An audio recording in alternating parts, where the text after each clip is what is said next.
আমিও trending video করব। গৌরী একবার এসো তো। হ্যাঁ যাচ্ছি। কি হয়েছে বলো? এক কাপ চা নিয়ে এসো তো। হ্যাঁ 1 ঘন্টা অন্তর অন্তর করে আমি চা করতেই থাকি।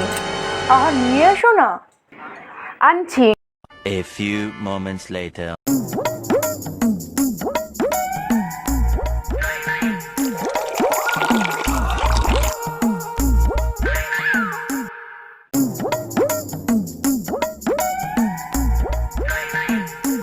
এই নাও। দাও, তোমার হাতটা দাও তো একটু। কেন হাতটা দিয়ে কি হবে? দাও না। একই পুড়িয়ে মারবে নাকি? তুমি দেখোনি ট্রেন্ডিং ভিডিও চলছে এখন, দেখি তুমি আমার কতটা ভালোবাসো। আহারে বুড়োর কি শখ, বুড়ো বয়সে ভীমরতি ধরেছে। খাবার আছে খাও না, চাটা আমাকে দাও।